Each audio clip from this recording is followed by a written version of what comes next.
livelli, i rumori. Vediamo un attimo, poi parliamo del fatto di Edo, però datemi un secondo. C'è un bel festival da fare oggi, questo sono tutto festoso, ma devo andare al riparo dai rumori, che poi è musica, quindi va bene. Allora, visto che ieri, insomma, il che fare, non so, ho potuto anche leggere tanto i vostri commenti alla come si chiama, alla conferenza, quanta conferenza si sono presi a conferenza stampa, però una cosa che a me piaceva sottolineare è che, io ve l'ho detto subito, no? Qualche bello quando parla Giuntoli, il livello proprio si alza, cioè si alza il livello della comunicazione, si alza il livello dell'educazione, perché poi le stesse cose, le stesse identiche verità si possono dire in un modo o in un altro. E voglio sottolineare, visto che abbiamo intercettato varie dichiarazioni di Edo, ma vuoi vedere che anche lui, bello pacato, un po' più educato, permesso, posso...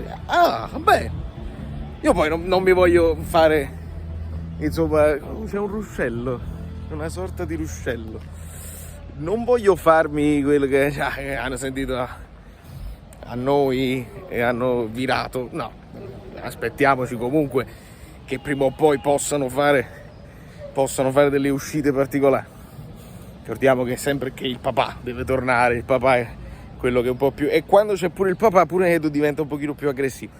Però mi piace questa cosa, se l'andazzo fosse questo, di una comunicazione un pochino più gentile, un po' più elegante, già ci fa piacere. Dopodiché le altre, insomma, Edo non fa altro che ribadire quelle che sono le cifre che ha detto Giuntoli, sembra possibilista per quanto riguarda il rinnovo di Koulibaly, che però ci fanno sapere che lui una prima offerta l'aveva già rifiutata. Ora sono tutti rumors, dobbiamo valutarli bene, però pare che una prima offerta che era 4 o addirittura era 5 più 1 di bonus, 4 anni più 1 di opzione, queste solite cose creative del Napoli, lì lui aveva detto di no, e dopodiché è entrato proprio De Laurentiis in prima persona in campo per fare un'offerta più sostanziosa, che è quella là che ci hanno detto. Quello che è da sottolineare è la novità assoluta della proposta di farlo entrare in dirigenza. Questo, vi devo dire la verità, se il Napoli fa un cambio di rotta che in 15, 16, 17 anni non abbiamo mai visto, io l'ho benvenuto, come si può dire, cioè sono proprio contento se il Napoli fa una cosa del genere. Non so se la figura di Koulibaly, perché Koulibaly è una figura anche molto pacata, gli si è chiesto di Hamsik, tutta una serie di cose, è chiaro, bisogna individuarla bene la figura, però mi piace che se il Napoli non deve copiare solamente dal Milan il fatto che abbassano gli ingaggi, questo non basta, copiamo tutte le cose buone delle grandi squadre, come magari per esempio le magliette le vogliono far uscire, perché c'è gente a Di Maro che, insomma, dai, date un po' di soddisfazione. Ci sono dei tifosi, anche quelli all'estero, e De Laurentiis lo sa sicuramente, che appena esce un nuovo capo ufficiale lo compra, costi quel che costi. Quindi anche su questo si può fare un pochino prima, proprio per dare un pochino più di hype. E mi facevano notare gli amici bellini abbonati, anche i giocatori stessi, no? Che arrivano, la nuova stagione, il nuovo abbigliamento, può sembrare una stupidaggine, ma secondo me anche quello fa piacere, una bella maglietta nuova, come fa piacere a noi, fa piacere a loro. E quindi su queste cose noi possiamo prendere spunto dai grandi club che presentano la maglietta l'ultima giornata del campionato che sta per finire, già ci fa hype, eccetera eccetera, e ti togli anche un problema a chi la fa indossare, perché Dybala indossa la maglietta dell'anno successivo e non c'è problema, perché viene tutto stabilito alla luce del sole che non rinnova, eccetera eccetera, quindi si può risolvere un'altra problematica. Per quanto riguarda Mertens, ragazzi, non lo sappiamo, è chiaro, l'offerta è quella che è, si parla sempre di parenti ai lordi, parenti, eccetera, eccetera, non si parla di bonus, non si parla delle varie commissioni, ma soprattutto, ed è la cosa secondo me fondamentale, non si parla di quanti anni. Secondo me è lì l'inghippo, che Mertens avrebbe chiesto 2 anni, perché ha più senso, è proprio l'ultimo contratto della sua vita, e poi se ne va in vacanza, o se ne va ad allenare, o se ne va dove vuole lui. 2 anni, invece 1 anno, col fatto pure che Spalletti lo utilizza e non lo utilizza, venire praticamente a fare semplicemente la figura dello spogliatoio, fondamentalmente, perché potrebbe anche essere non sua intenzione, perché si sente ancora in formissima, e lo abbiamo visto quando è stato in campo, che è in forma e che può giocare, non dico tutte da titolare, ma sicuramente un gran numero di partite. Secondo me è più questo che può far titubare Mertens, e dice: io non me la sento di accettare questa offerta, e si guarda intorno. Finché non lo vediamo con un'altra maglia, la speranza è sempre l'ultima a morire, perché lo amiamo alla follia.